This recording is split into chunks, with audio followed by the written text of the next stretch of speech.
가족이 내 발목을 잡고 있었다. 나이 들기 전에 알아야 할 관계의 진실. 가장 가까운 사람들이 내 인생을 막고 있다. 여러분, 혹시 이런 경험 해보셨나요? 뭔가 새로운 도전을 하려고 하면 가족이 먼저 말립니다. 그거 해서 돈이나 되겠어? 안정적인 게 최고야. 괜히 위험한 길 가지 마. 넌 그냥 우리처럼 평범하게 사는 게 좋아. 그리고 결국 포기하게 됩니다. 또는 열심히 노력해서 조금씩 성공해 나가는데 가족들이 오히려 발목을 잡습니다. 너 돈 좀 벌었다며? 우리 좀 도와줘야지. 가족끼리 돕고 살아야지. 너만 잘 살 거야? 내가 그렇게 잘났으면 우리도 좀 챙겨줘야 하는 거 아니야? 처음엔 가족이니까 당연히 도와야 한다고 생각합니다. 하지만 시간이 지날수록 점점 내 인생은 내 것이 아닌 것 같은 기분이 듭니다. 가족이란 가장 가까운 존재입니다. 하지만 그들이 항상 내 편이 되는 것은 아닙니다. 때로는 내 가능성을 깎아내리고 꿈을 포기하게 만들고 내 에너지를 소모시키는 존재가 되기도 하죠. 이 영상을 끝까지 보시면 어떤 가족이 내 발목을 잡는지, 어떻게 하면 건강한 관계를 유지할 수 있는지, 그리고 가족과의 관계에서 진짜 나를 지키는 방법을 알게 될 겁니다. 1. 가족이 발목을 잡는 순간들. 당신도 이런 경험이 있나요? 가족이란 존재는 내 인생의 양날의 검이 될 수 있습니다. 잘 활용하면 강력한 지원군이 되지만 잘못 얽히면 내 인생을 끝없는 희생의 연속으로 만들 수도 있습니다. 다음과 같은 경우를 한번 생각해 보세요. 1. 가족이 내 꿈을 깎아내릴 때. 어떤 꿈을 가지든 가족들이 먼저 말리는 경우가 많습니다. 그거 하면 망할 수도 있어. 우리 집안에서 그런 거 한 사람 없어. 그냥 안정적인 직장 잡고 살아.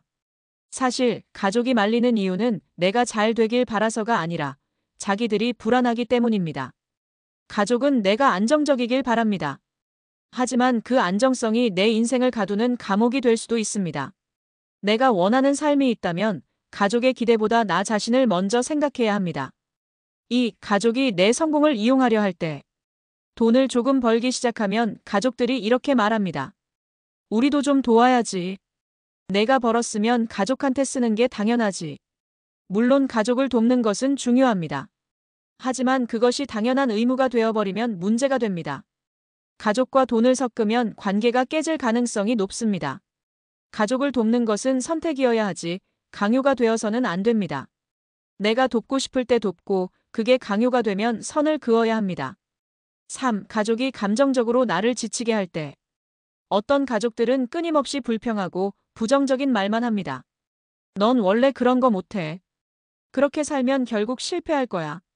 너 때문에 내가 힘들어. 이런 말을 계속 듣다 보면 내가 정말로 별 볼 일 없는 사람처럼 느껴지게 됩니다.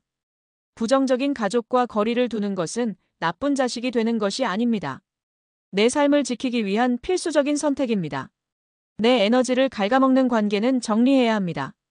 2. 가족과 건강한 거리를 두는 법. 가족이니까라는 말에 속지 마라. 가족과의 관계에서 가장 중요한 원칙은 딱 하나입니다. 가족이라고 해서 무조건 희생할 필요는 없다. 우리는 어릴 때부터 가족은 무조건 희생해야 한다는 교육을 받아왔습니다. 하지만 건강한 가족 관계란 서로의 삶을 존중하는 관계여야 합니다. 그렇다면 가족과 건강한 관계를 유지하면서도 내 인생을 지키려면 어떻게 해야 할까요?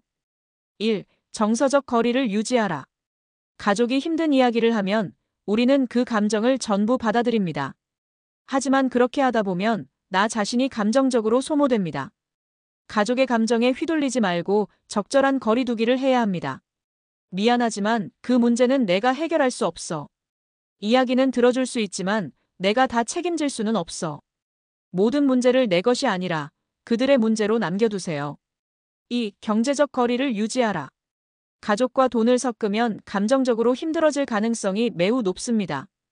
부모, 형제, 친척에게 돈을 빌려줬다가 관계가 깨진 사례는 수없이 많습니다. 돈을 빌려줄 때는 돌려받지 못할 돈이라고 생각하고 주는 게 좋습니다. 만약 그게 부담스럽다면 처음부터 돈을 빌려주지 않는 것이 현명한 선택입니다. 3. 시간적 거리를 유지하라. 가족이 항상 내 인생의 중심에 있을 필요는 없습니다. 내 삶을 우선으로 두고 내가 필요할 때 가족을 챙겨도 늦지 않습니다. 가족이 계속해서 도움을 요청할 때 내 시간을 먼저 챙긴 후 여유가 있을 때 돕겠다. 라고 말하는 것도 괜찮습니다. 가족이 우선이 아니라 내 삶이 먼저입니다. 3. 가족과의 관계 어떻게 해야 할까? 나를 지키는 3가지 원칙. 1. 내 인생의 주인은 나다. 가족이 원하는 대로 사는 것이 아니라 내가 원하는 대로 살아야 합니다. 2. 가족이라고 무조건 희생할 필요는 없다. 가족과 건강한 관계를 유지하는 것이 중요하지 내가 모든 걸 감당할 필요는 없습니다. 3. 내 감정과 경제적 자유를 지키는 것이 최우선이다. 가족의 감정에 휘둘리지 않고 경제적으로도 독립적인 위치를 유지해야 합니다. 가족과 건강한 관계를 맺되 나 자신을 잃지 않는 것이 가장 중요합니다. 이제 여러분도 가족과의 관계를 다시 한번 생각해 보세요. 내 인생의 중심은 누구인가? 가족인가요? 아니면 여러분 자신인가요? 이제는 나 자신을 위해 살아야 할 때입니다.